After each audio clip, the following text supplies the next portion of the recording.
Hello and good morning. It's Anne Murphy here, the blog coach. How are we all today? Popping in live for my weekly live Q&A. My office space is overrun by teenage children doing their schoolwork, so I thought I'd just pop into the next room to do the live this morning. So my hand is holding the phone to do this, but let's go anyway. I thought I would mention this because I know how important it is for your business to get out in front of your business and let people see you.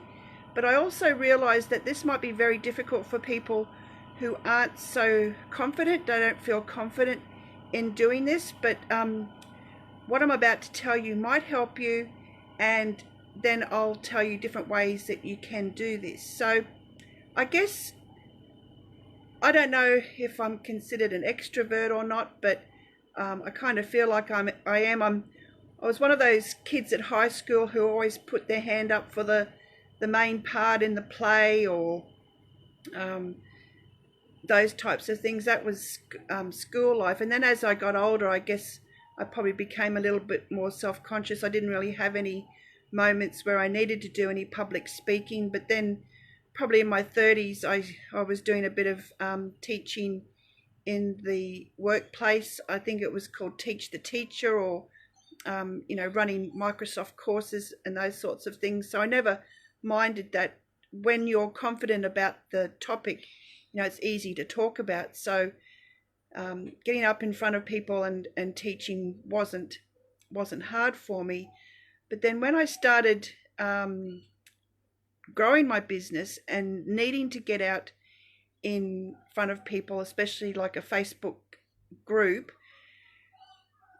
I ummed and ahed about it for a really long time, and I kind of felt really self-conscious. I thought, I wonder what people would think of the way I look or sounded, or would my hair be okay? Because I had watched lots of webinars, millions of webinars, millions of courses, I'm saying millions, but it's probably just thousands of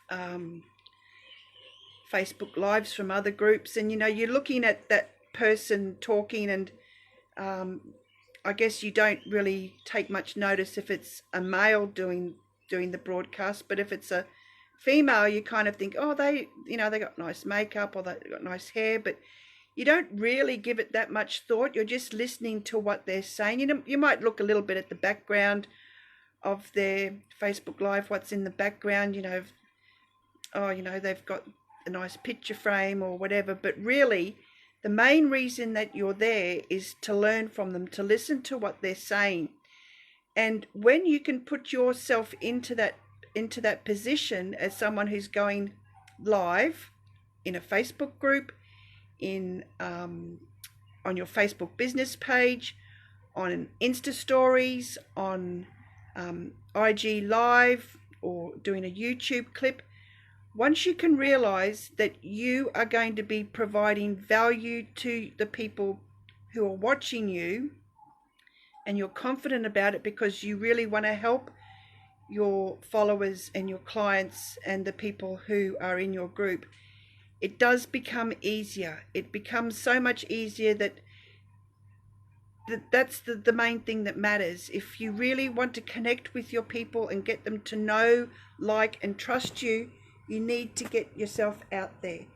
And this can be very, very hard for the first time. I can remember as clear as day, I read all the preliminary things that there was to know about what to do when you went live on Facebook.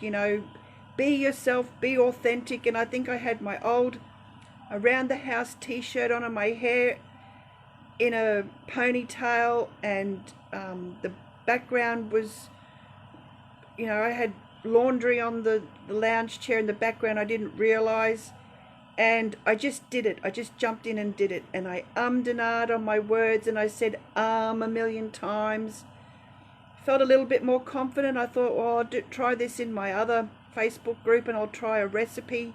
Well, the phone fell down, and the internet connection didn't work, and everything that could go wrong just went wrong. But I didn't stop. I just persevered. And even still today, I bought a tripod, and the tripod doesn't work, but I just keep going because I know that what I'm doing is helping my people. They tell me, they say, I love that recipe. I love that you shared that recipe. I love your tips. They don't say, oh, gee, you could have had your hair done a bit nicer. Or you didn't wear makeup today. Gee, that's a bit rough. They tell me that they liked what they heard. And that has to be the main thing that you have to keep telling yourself. So what you can do as a way of practicing is just talk in the mirror. That's just a good way of doing it. Another thing you can do is just create a dummy group. Call it Test or Test for Me, where it's a private group and you're the only person that can see it, and you just create a new post and go live, and then you just talk. You just keep talking and get yourself used to saying words. Stop it and then watch it back. Think about how you could improve it, that sort of thing. The other thing is sometimes it can be easy. I know that when I don't have any notes in front of me now, so I'm just going on memory recollection. But if I'm delivering something like my Instagram class that I did last week, you know, I have to write everything down because I don't want to miss anything. I want to make sure that I'm delivering all the information to you. So I will write notes. Basically, those notes that I posted in the group were what I was reading from, just so that I didn't forget it. But, you know, write the notes in a way that will prompt you to start the piece that you're about to say, and then you can rely on your memory collection. Keep your notes beside you, or you know, next to your phone, so that you know you're not looking down all the time reading. But that's a good way to do it too. But the only way, it's just like if you're afraid of swimming and the water, or you fall off your push bike, you get back on and you just have to keep going, because it's the number one way of developing that know, like and trust. And it is the added advantage that we have as business owners over these large companies. You very rarely see Mark Zuckerberg on Facebook. Like, I know he has been showing his face a little bit lately about the whole COVID-19 thing. But Jeff Bezos, he doesn't get on and say, hey, you know, we've got this new thing in Amazon now that you can do this. You have this super added advantage of getting really up close and personal with your followers and likers, and getting them to think, oh gee, you know, I really relate to this person. I've found her to be very informative and very relaxed, and you know, when she pops up live again, I'm going to watch her again, and you know, what's she got on her website? I'm going to look at her website. Like, I've been doing lives in one of my Facebook groups now, and I just got a sale on the weekend that I didn't even promote.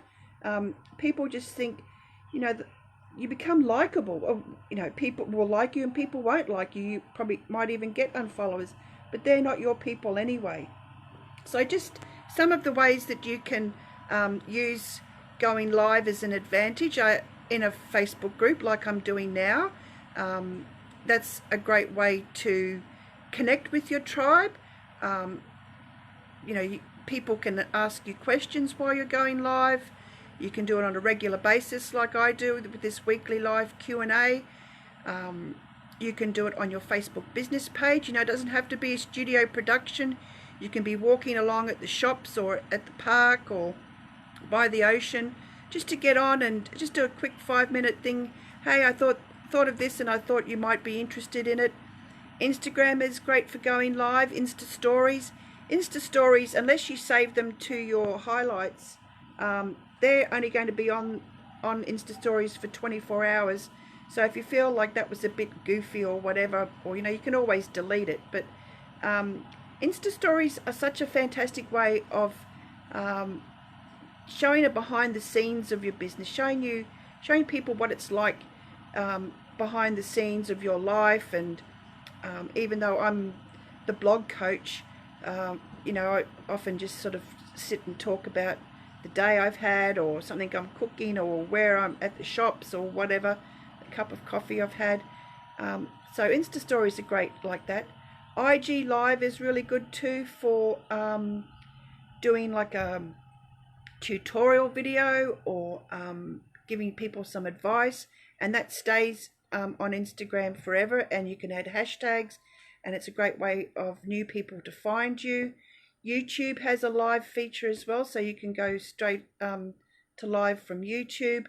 But when you as I'm doing now with my weekly live Q&A, it's also another valuable piece of content. So I can download this video and upload it to YouTube as a searchable piece of content. If I was to, well, I will, how to overcome the fear of going live and how you can use it for your business. So it becomes a piece of content for me. So think of it as that way. It's quick. I don't have to do any typing. I just have to download and then upload it. So think of going live as another form of content to get your message out and to get found. So I hope that has helped you. If you have any questions, or even if you wanted to, like, we're only a small community here, but if you ever wanted to go live here in my group, you're more than welcome. But I highly suggest, even just running the record on your camera and recording yourself speaking, and just keep trying it. Think of a topic, whether it's about cats or dogs or something in your business, and something that you're really passionate about and that you know a whole heap about. Just have a practice and keep going, and know that you're not going, unless you are an absolutely wonderful public speaker and you have no problems whatsoever, things might go wrong, but people aren't going to judge you for that. People will never judge you for that. My gosh, if I could think of, if I had $1 for every time that something happened to me with the camera falling, or not going in live in my group, but going live on my personal page, and all these sorts of things. But it's just like falling off a bike. You get back on and you keep trying. And I've probably been doing lives for a couple of years now. I'm not perfect at it. I don't have makeup on. I don't have fantastically styled hair or fantastic clothes, because I'm only here about telling you my message to help you. So that's what makes it more easy for me to do. So I hope you found this Facebook Live beneficial. If you have any questions, don't ever hesitate to ask me, and I'll see you again this time next week. I'm back doing the schoolwork with the kids. Bye for now.